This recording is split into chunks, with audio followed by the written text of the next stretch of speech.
जय हिंद। चलिए आज समझते हैं बायोलॉजी का बहुत ही इम्पोर्टेंट चैप्टर श्वसन तंत्र के बारे में। श्वसन श्वसन हम किसे कहते हैं? श्वसन एक्चुअली शरीर के बाहर से जो हम लोग हवा लेते हैं और शरीर के अंदर से कार्बन डाइऑक्साइड छोड़ते हैं, इसी प्रक्रिया को श्वसन कहते हैं। परंतु यहाँ पर श्वसन के साथ तंत्र जुटा हुआ है, यानी कि सिस्टम। इसका मतलब यह हुआ है कि हम लोग को श्वसन तंत्र के बारे में बहुत सारे अंग के बारे में पढ़ना पड़ेगा। तो चलिए हम लोग समझते हैं श्वसन की प्रक्रिया क्या होती है। इसमें ऑक्सीजन की ज़रूरत पड़ती है, इसीलिए यह एक ऑक्सीकरण अभिक्रिया है। विथआउट ऑक्सीजन के ये संपन्न नहीं हो सकता है। श्वसन की प्रक्रिया बिना ऑक्सीजन के संपन्न नहीं कर सकते हम लोग। श्वसन के फलस्वरूप हमें ऊर्जा और ऊष्मा मिलती है।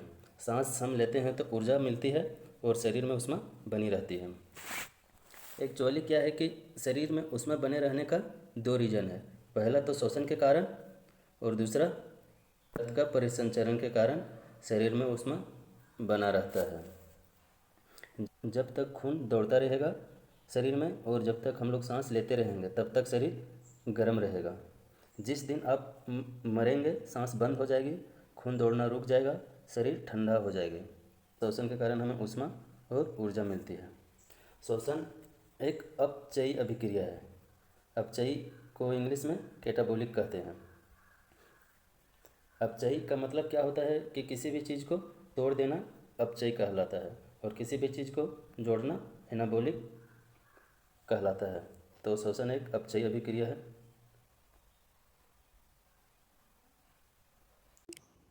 अब आगे बात करते हैं श्वसन अंग के बारे में। श्वसन अंग क्या है, किस तरह से वर्क करता है। तो चलिए सबसे पहले हम लोग अपने से स्टार्ट करते हैं। हम लोग स्तनधारी के कैटेगरी में आते हैं। स्तनधारी को उसे कहते हैं जो अपने बच्चों को अपने स्तन से दूध पिलाता हो और जिसका कान बाहर से स्पष्ट रूप से दिखाई दे, उसे स्तनधारी के कैटेगरी में रखा जाता है। तो स्तनधारियों का श्वसन अंग क्या है? हम लोगों को लगता है कि हम लोग का श्वसन अंग नाक है, क्योंकि नाक से ही हवा जाता है। परंतु जब हम लोग का नाक बंद कर देते हैं तो उस कंडीशन में मुंह से हवा जाने आने लगता है।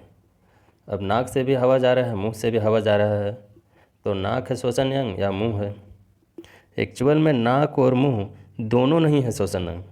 नाक और मुंह है वो केवल ऑक्सीजन जाने के लिए रास्ते प्रदान करते हैं। देखिए केवल पाइप है, यहाँ से हवा गुजरने के लिए रास्ते देते हैं। जो हम लोग का श्वसन अंग है वो फेफड़ा है। हम लोग फेफड़ा से हवा लेते हैं। फेफड़ा ही प्रेशर लगाता है तो हवा को खींचता है और प्रेशर लगाता है तो हवा को छोड़ता है। तो स्तनधारी भेड़, बकरी, गाय, भैंस, आदमी, ये सब का सब स्तनधारी में आ गए। ये सब का श्वसन अंग क्या हो गया? फेफड़ा हो गया। थोड़ी सी यहाँ हम लोग और समझ लेते हैं। हम लोग को नाक से हवा लेना चाहिए या मुंह से, क्योंकि सांस लेने के लिए रास्ते तो नाक और मुंह दोनों प्रदान करते हैं। तो किससे सांस लेने से हम लोग को लाभ होगा और किससे हम लोग को नुकसान होगा, इसको थोड़ा सा देख लेते हैं। यहाँ पे हम लोग नाक का इस्तेमाल करते हैं सांस लेने के लिए। तो नाक में क्या होता है कि यहाँ पर जालीनुमा बाल लगे रहते हैं, जो कि ऑक्सीजन के साथ आए हुए हानिकारक बैक्टीरिया धूलकण को यह रोक लेता है और जब हम लोग इसको हवा को छोड़ते हैं उस वक्त ये प्रेशर से बाहर निकल देता है। जबकि मुंह से हम लोग सांस लेते हैं तो मुंह में ऐसा बाल वगैरह नहीं रहता, कोई भी सिस्टम नहीं रहता है जो कि ये हानिकारक बैक्टीरिया वक्टीरिया को रोक सके, और ये साथ में बैक्टीरिया वक्टीरिया लेके चला जाता है शरीर के अंदर। और जब हम लोग हवा छोड़ते हैं उस वक्त ये सारा धूल कण आके जमा हो जाता है फेरिंग्स में, और यही फेरिंग्स में जो जमा रहता है धीरे धीरे लेयर बाय लेयर बढ़ते चला जाता है और खांसी पकड़ लेता है, जिससे हम लोग को फीवर वगैरह आने लगता है। तो हम लोग को सांस मुंह से नहीं लेना चाहिए, नाक से लेना चाहिए। मुंह से लेने से दिक्कत होने लगती है। अब इसको तो आप लोग अच्छी तरह से पहचानते होंगे, इस ओसरी को, बिपाशा बासु को। इसको देखे होंगे कि थोड़ी थोड़ी देर में यह नाक का इस्तेमाल नहीं करती है, मुंह से इस्तेमाल करती है हवा लेने के लिए। थोड़ी थोड़ी का अक्सर ऐसा ही करती है, नाक से कम और मुंह से ज़्यादा सांस लेती है सोसरी। अब इसको ये क्या समझती है अपने आप को? कुदरत के सिस्टम में चेंज कर देगी, नाक से नहीं लेती है, मुंह से लेती है। थोड़ी थोड़ी देर में कोरोना मरीज के जैसा ही करने लगती है। अजब का शौक़ है इसको। इसको थोड़ा सा बताइए, ट्वीट कीजिए, फ़ोन कीजिए, जो करना है कीजिए, बताइए कि सांस उतना ना ले फिल्म वगैरह में, और लेना है तो नाक से ले। आगे चलिए बात करते हैं कीड़े मकोड़ों की श्वसन अंग क्या है। तो कीड़े मकोड़ों का श्वसन अंग फेफड़ा नहीं है। कीड़े जो होते हैं वो सबका जो यहाँ पे लगा रहता है डायरेक्ट ट्रेकिया रहता है, वहीं से हवा खींच लेते हैं। कीड़े मकोड़ों में फेफड़ा श्वसन अंग नहीं है, तो क्या है, ट्रेकिया है। याद रखिए कीड़े मकोड़े में सारा का सारा वो सब ट्रेकिया से ही सांस को ले लेते हैं। आगे बात करते हैं जलीय जीव, मछली वगैरह के बारे में बात करते हैं कि मछली वगैरह का श्वसन अंग क्या है। तो मछली को देखे होंगे यहाँ पे गिल्स रहता है, इसको हिंदी में क्लोम बोलते हैं और उर्दू में गलफड़ा बोलते हैं। जो गले के सामने रहता है इसलिए इसको गलफड़ा भी बोलते हैं। तो यह सांस लेने का काम इसी गिल्स से करता है। गिल्स के अंदर इस प्रकार का सिस्टम रहता है जो ऑक्सीजन पानी से ही प्राप्त कर लेता है।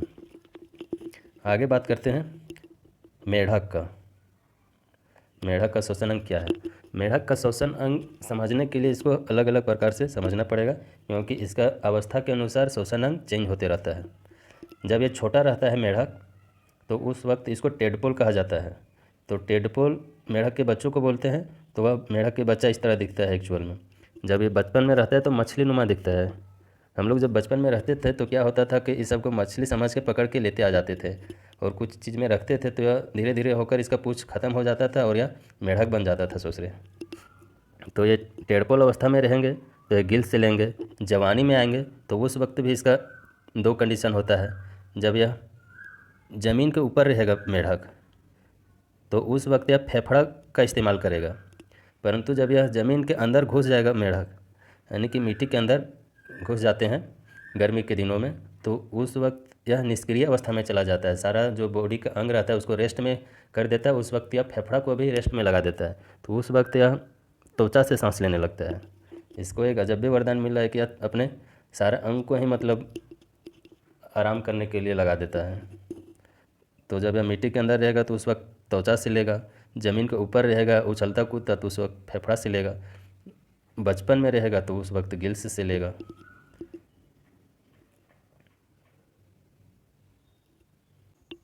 ब्रीथिंग सिस्टम, ब्रीथिंग सिस्टम क्या है। इसको हिंदी में श्वासोच्छ्वास बोला जाता है। जब हम सांस लेते हैं और छोड़ते हैं तो ये दोनों कंडीशन में इसका अलग अलग नाम दिया गया है। सांस लेने के क्रम में इसे निःश्वसन बोला जाता है और सांस को छोड़ने के क्रम में इसे निःश्वसन बोला जाता है हिंदी में। इंग्लिश में सांस जब हम लेते हैं शरीर के अंदर इन करते हैं तो उसे इंस्पिरेशन बोलते हैं और शरीर से बाहर करते हैं उसे एक्सपीरेशन कहते हैं। इंग्लिश के लिए कोई दिक्कत नहीं है, इन के लिए इंस्पिरेशन, आउट के लिए एक्सपीरेशन। हिंदी वालों के लिए थोड़ा सा ध्यान रखने की ज़रूरत है। आगे बात करते हैं कि कौन से गैस को हम किस अनुपात में सांस लेते हैं। सबसे पहले बात करते हैं नाइट्रोजन की। तो नाइट्रोजन 78% हम लोग ग्रहण करते हैं सांस लेने के क्रम में। ऑक्सीजन हम लोग 21% लेते हैं। कार्बन डाइऑक्साइड को 0.03% लेते हैं। यहाँ पे दिख रहा है कि जिस मात्रा में एटमॉस्फेयर में अवेलेबल है गैसों का मिश्रण, वही मात्रा में हम लोग सांस लेने के क्रम में ले लेते हैं। आगे बात करते हैं कौन से गैस को हम लोग कितने मात्रा में रिलीज करते हैं। नाइट्रोजन को 78% लेते हैं और छोड़ते भी हैं 78%। इसका मतलब यह हो कि नाइट्रोजन का हमारे शरीर में खपत नहीं होता है, ना ही इसको खपत होता है, ना ही रिलीज करता है नाइट्रोजन को। ऑक्सीजन 17% छोड़ते हैं, लिए थे 21% एटमॉस्फेयर से और उसको वापस कर रहे हैं 17%। 4% हम लोग अपने शरीर के उपयोग में लगा लिए। कार्बन डाइऑक्साइड हम लोग छोड़ रहे हैं 4%, लिए थे कार्बन डाइऑक्साइड 1% से भी कम। इसका मतलब यह हुआ कि हमारे शरीर कार्बन डाइऑक्साइड को रिलीज कर रहा है, यानी कि एटमॉस्फेयर में बढ़ा रहा है कार्बन डाइऑक्साइड। अब हम लोग समझते हैं श्वसन मार्ग के बारे में। शरीर के अंदर वायु जिस मार्ग का अनुसरण करके जाता है उसे श्वसन मार्ग कहते हैं। श्वसन की प्रक्रिया इन्हीं 10 स्टेप को फॉलो करके पूरा करती है। तो चलिए इन सभी को बारी बारी से समझते हैं। हम लोग देखते हैं नासा छिद्र के बारे में। नासा छिद्र क्या है। नासा छिद्र का काम है ऑक्सीजन को शरीर के अंदर इंटर कराना, और इसका दूसरा काम है, यहाँ पे बहुत सारे बाल लगे होते हैं जो जाली नुमा होते हैं, और ये ऑक्सीजन के साथ हानिकारक धूलकण आए हुए को रोकने का काम करता है। इसके बाद आगे ऑक्सीजन नासा कपाट में पहुँचता है।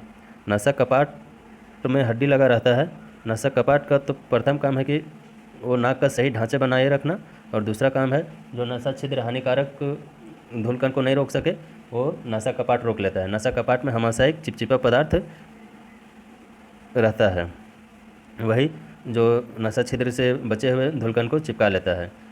कभी भी उंगली डाल के यहाँ देखिएगा तो यहाँ हमेशा चिपचिपा पदार्थ रहेगा। वो इसलिए नहीं रहता है कि हम लोग को सर्दी पकड़ा रहता है, वो हमेशा वहाँ चिपचिपा पदार्थ रहता है।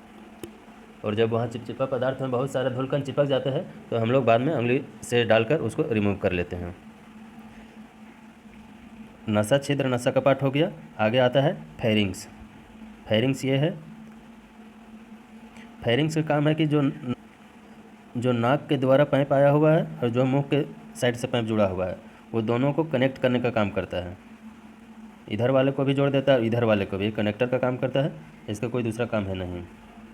आगे है स्वर तंत्र, लैरिंग्स। देखिए फेरिंग्स यहाँ पे है, उससे जस्ट नीचे लैरिंग्स है। इसके कारण से ही हम लोग आवाज़ निकाल पाते हैं। इसमें एक पत्तीनुमा इस टाइप का रहता है, इसी कारण आवाज़ निकलता है। इसमें जब हम लोग हवा का प्रेशर लगाते हैं तो ये कंपन करता है और आवाज़ बाहर निकलता है। जब बच्चे होते हैं, लड़का या लड़की, तो उस दोनों का आवाज़ सेम रहता है, परंतु जैसे जैसे बड़ा होने लगते हैं तो लड़का का अलग होने लगता है, लड़की का अलग होने लगता है। यही डेवलप कर जाता है। लड़कों का यहाँ होता है इस टाइप का रहता है, लड़कियों का इस टाइप रहता है, इसलिए लड़कियों का पतला होता है, लड़कों का मोटा आवाज़ होने लगता है। और लड़कों का एक और बात है कि जब ये युवा अवस्था में पहुँचेंगे 8-10 साल में, तो उस टाइम इसका जो रहता है वो लैरिंग्स, वो अचानक डेवलप होता है। अचानक कहने का मतलब बहुत जल्दी डेवलप होता है, जिसके कारण से जो लड़का होता है 8-10 साल का, उसका आवाज़ चेंज होने में तुरंत लोडनेस पकड़ लेता है। तो फेरिंग्स लैरिंग्स हो गया। आगे चलते हैं ट्रेकिया की ओर। ट्रेकिया ये है विंड पाइप, जिसको बोलते हैं हिंदी में इसको श्वास नली भी बोलते हैं। ये श्वास नली कीड़े मकोड़े यहीं से सांस लेते हैं। पीछे हम लोग समझे थे कि श्वास नली से कीड़े मकोड़े अपना सांस ले लेते हैं। इसमें देखिए वाइट वाइट सा कार्टिलेज लगा हुआ है। ये कार्टिलेज कुछ नहीं है, यह एक हड्डी का ही थोड़ा सा नॉर्मल और लचीला रूप है। इसको इसलिए लगाया रहता है ताकि जो ये विंड पाइप है ट्रैकिया, वह आपस में जब हवा ना रहे इसमें तो वह चिपक ना जाए, इसलिए इसमें एक सी टाइप का कार्टिलेज लगा रहता है, जिसका हिंदी नाम उपास्थि है। इस तरह का सी टाइप का इसमें कार्टिलेज लगा रहता है। जब धीरे धीरे जब आगे बढ़ता है तो यह दोनों फेफड़ों की ओर घुस जाता है। तो जब दोनों फेफड़ों की ओर घुस जाता है तो उसके ब्रांच को, इसका दो रूप को ब्रोंकाई बोलते हैं, ब्रोंकाई या ब्रोंकियस बोलते हैं। जब ये ब्रोंकाई यानी कि धीरे धीरे ट्रेकिया ब्रोंकाई से आगे बढ़ के जाता है तो उसके बाद भी यह कई हिस्सों में बढ़ जाता है। जब ये कई हिस्सों में बढ़ जाता है तो उसे हम लोग ब्रोंक्यूल्स बोलते हैं। और ब्रोंक्यूल्स के अंत में लगा रहता है एल्वियोली यानी वायु कोष्ठक। इस तरह से गुच्छानुमा वायु कोष्ठक लगा रहता है। एक्चुअल में क्या है कि हवा का आदान प्रदान इसी एल्वियोली में ही होता है, वायु कोष्ठक में ही होता है। उसके बाद वायु कोष्ठक के बाद जो हवा है ऑक्सीजन, वो ब्लड में चला जाता है, ब्लड के हीमोग्लोबिन के साथ।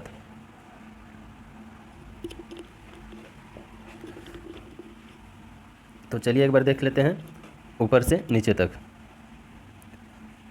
देखिए नसा छिद्र, नसा छिद्र के बाद नसा कपाट, नसा कपाट के बाद फेरिंग्स, फेरिंग्स के बाद लेरिंग्स, लेरिंग्स के बाद आता है ट्रेकिया, ट्रेकिया के बाद आता है ब्रोंकाई, ब्रोंकाई के बाद आता है, इधर कई भाग में ब्रोंकाई बढ़ जाता है तो उसे हम लोग बोलते हैं ब्रोंक्यूल्स। और ब्रोंक्यूल्स के अंत में होता है एल्वियोली वायु कोष्ठक। वायु कोष्ठक में ही गैसों का विनिमय होता है और वह ब्लड में चला जाता है।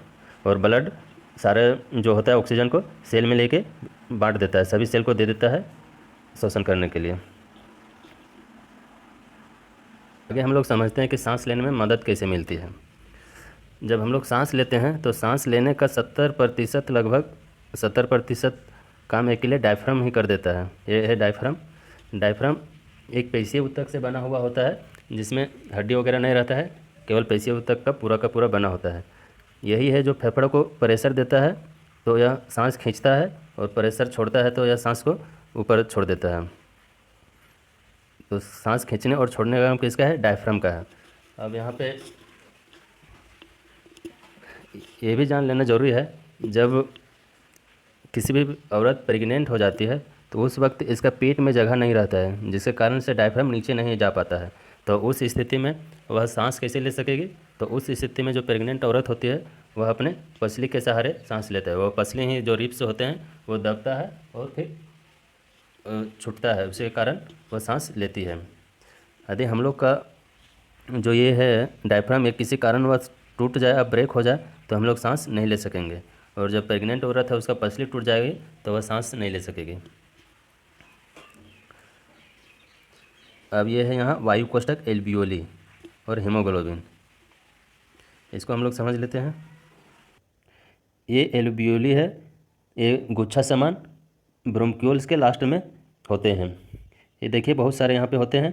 तो इस एल्वियोली में पहले से ही आके हीमोग्लोबिन बैठा रहता है, और जैसे ही वायु कोष्ठक ऑक्सीजन लाता है तो ये हीमोग्लोबिन इससे ले लेता है, बोलता है दो दो, ये सारे ऑक्सीजन हम कोशिकाओं तक ले जाते हैं। तो बदले में ये एल्वियोली बोलता है हम तो ऑक्सीजन दे देंगे, हमको मिलेगा क्या चीज़? तो ये हीमोग्लोबिन बोलता है कि हम बदले में कोशिकाओं से कार्बन डाइऑक्साइड लेते आएंगे, उसको हम आपको दे देंगे। तो वायु कोष्ठक ऑक्सीजन दे देता है हीमोग्लोबिन को, और हीमोग्लोबिन सारे कोशिकाओं में लेके जाके बांट देता है। फिर वहाँ से सारा कार्बन डाइऑक्साइड को उठा के लेते आता है और एल्वियोली को देता है। फिर एल्वियोली प्रेशर लगाता है, उसके बाद उसको शरीर के बाहर कर देता है। हीमोग्लोबिन ही हमारे शरीर के अंदर गैसों का ट्रांसपोर्ट करता है। हीमोग्लोबिन ऑक्सीजन, कार्बन डाइऑक्साइड का एक अच्छा ट्रांसपोर्टक है, परंतु इससे भी ज़्यादा ये पसंद करता है carbon monoxide. Carbon monoxide, oxygen की कमी में जब आग लगता है तो वहाँ कार्बन मोनोऑक्साइड बनता है। जैसे गाड़ी मोटर के धुआं में कार्बन मोनोऑक्साइड ही निकलता है, बंद कमरे में आग लगाएंगे तो वहाँ भी मोनोऑक्साइड निकलता है। जब हम इसके संपर्क में चल जाते हैं तो हीमोग्लोबिन ऑक्सीजन को लात मार देता है और कार्बन डाइऑक्साइड को उठा के हमारे कोशिकाओं तक पहुँचा देता है। जब ये कोशिकाओं में पहुँचा देता है कार्बन मोनोऑक्साइड, तो उस कारण से हमारे शरीर ब्लू हो जाता है, क्योंकि जब हीमोग्लोबिन में कार्बन मोनोऑक्साइड की मात्रा बढ़ जाएगी तो वह उसका कलर ऑटोमेटिकली ब्लू हो जाता है, और जब ऑक्सीजन की पड़ती है उस कारण से हीमोग्लोबिन की रंग लाल होता है। तो समझ गए, हम लोग को कार्बन मोनोऑक्साइड के संपर्क में नहीं आना चाहिए। और बंद कमरा में हम लोग जैसे कि ठंडा उंडा के दिनों में आग जला के सो जाते हैं, तो उस स्थिति में कार्बन मोनोऑक्साइड बनने लगता है, तो वैसा नहीं करना चाहिए, बंद कमरे में आग नहीं लगाना चाहिए। तो एक बार इसको एनिमेशन के थ्रू समझ लेते हैं। इसको एनिमेटेड के थ्रू थोड़ा सा देख लेते हैं। देखिए इधर ट्रेके से होते हुए सांस आ रहा है, और सांस आके ब्रोंक्यूल्स में आएगा, ब्रोंक्यूल्स से होते हुए एल्वियोली में पहुंच जाएगा।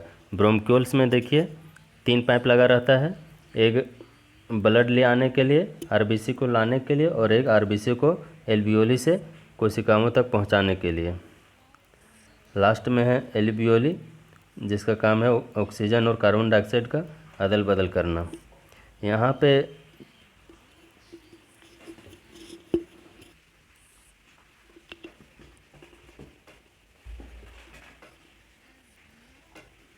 पहले से आरबीसी आके पहुँचा रहता है। देखिए आरबीसी पहले से आके है, और जब ये ऑक्सीजन आता है तो ये आरबीसी पकड़ लेता है और लेके चला जाता है कोशिकाओं तक, और कोशिकाओं में बांट देता है।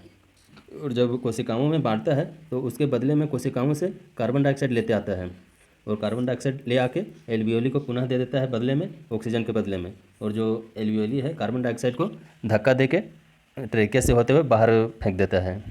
इसी तरह इसका प्रक्रिया चलते रहता है हीमोग्लोबिन का। हीमोग्लोबिन एल्वियोली से ऑक्सीजन लेता है, बदले में कार्बन डाइऑक्साइड दे जाता है। उसके बाद जो ऑक्सीजन लेता है वो जाके दे देता है हमारे कोशिकाओं को, और उससे बदले में कार्बन डाइऑक्साइड ले लेता है और ला के फिर दे देता है एल्वियोली को। एपिग्लोटिस और फेरिंग्स को थोड़ा सा यहाँ समझ लेते हैं। एपिग्लोटिस और फेरिंग्स ये दोनों का काम उल्टा है। फेरिंग्स जहाँ दो हवा मार्ग और भोजन मार्ग दोनों को आपस में कनेक्ट करके एक पाइप में कर देता है, वहीं एपिग्लोटिस का जो एक मार्ग में हवा और भोजन ऊपर से आता है तो उसको हवा मार्गों में भेज देता है और भोजन को भोजन मार्गों में भेज देता है। तो ये दोनों का काम आपस में उल्टा है। अब हम लोग को हिचकी क्यों आता है उसको समझते हैं। एक्चुअल में यहाँ एपिग्लोटिस होता है वह पेशीय ऊतक से बना रहता है, और जहाँ जहाँ भी हमारे शरीर में पेशीय ऊतक से बना हुआ है उसका कंट्रोल हम लोग को पास नहीं है, उसका कंट्रोल डायरेक्ट हम लोग का दिमाग करता है।